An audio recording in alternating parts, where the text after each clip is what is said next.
Hello दोस्तों, नमस्ते, राधे राधे। मैं आपकी साधना दुबे आज आप सभी के सामने एक बहुत ही प्यारा चुमावन गीत लेके आए हूँ। दोस्तों, जब दूब चुमा जाता है उसी से हल्दी लगती है, उसी समय का यह गीत है। आप लोग सुनिए, सुन के आनंद लीजिए और अपनी छोटी बहन को अपना दुलार प्यारा आशीर्वाद खूब ढेर सारा दीजिएगा हमारे इस गीत पे। दोस्तों, इस समय आप लोग अपना प्यार दुलार एकदम कम कर दिए हैं, प्लीज़ ऐसा मत कीजिए। आशा नहीं, पूरी उम्मीद करती हूँ कि यह चुमावन गीत आप लोगों को बेहद पसंद आएगा। चुमावन होला ओ धीरे धीरे, चुमावन होला ओ धीरे धीरे, चुमावन होला ओ धीरे धीरे। चुमन चाली मम्मी सुहागन, चुमन चाली मम्मी सुहागिन, आशीष खुबई देली ओ धीरे धीरे, आशीष खुबई देली ओ धीरे धीरे। चुमावन होला ओ धीरे धीरे, चुमावन होला ओ धीरे धीरे।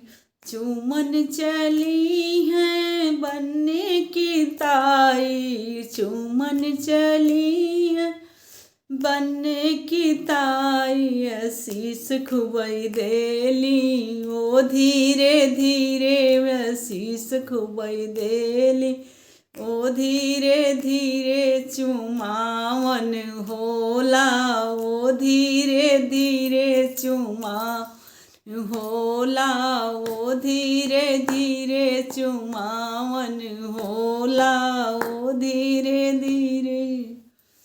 चुमन चली है दीदी सुहागन, चुमन चली है दीदी सुहागन, आशीष खुबई देली ओ धीरे धीरे, आशीष खुबई देली ओ धीरे धीरे।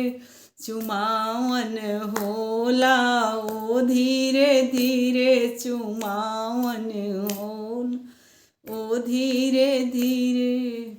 चुमन चली है बुआ सुहागिन, चुमन चली है बुआ सुहागिन, आशीष खुबई देली ओ धीरे धीरे, आशीष खुबई देली ओ धीरे धीरे।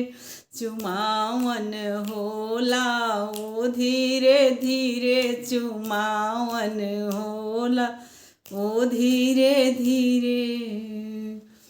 हरी हरी दुबिया अजूरी भरी चाउर, हरी हरी दुबिया अजूरी भरी चाउर, चुमेली भौजैया ओ धीरे धीरे, चुमेली भौजैया ओ धीरे धीरे।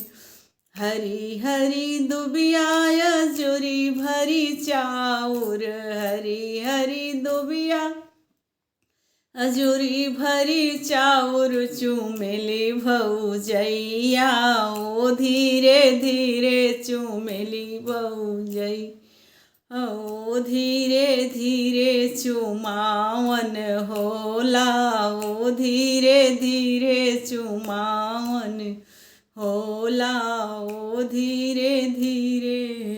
गावली गीतिया साधना मुस्काई, गावली गीतिया साधना मुस्काई, आशीष खुबई देली ओ धीरे धीरे, आशीष खुबई देली ओ धीरे धीरे।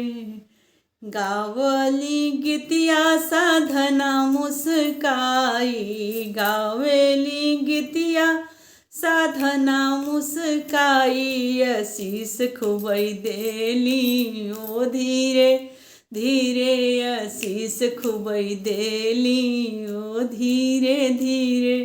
चुमावन होला ओ धीरे धीरे, चुमावन हो ओ धीरे धीरे चुमावन होला आओ धीरे धीरे। धन्यवाद दोस्तों। यह चुमावन गीत आप लोगों को जैसा लगे कमेंट बॉक्स में मेरा जरूर दीजिएगा, और आप लोगों के कमेंट का हमको बेसब्री से इंतज़ार रहता है दोस्तों। आप लोग अच्छा अच्छा कमेंट करते हैं, हमें बहुत अच्छा लगता है।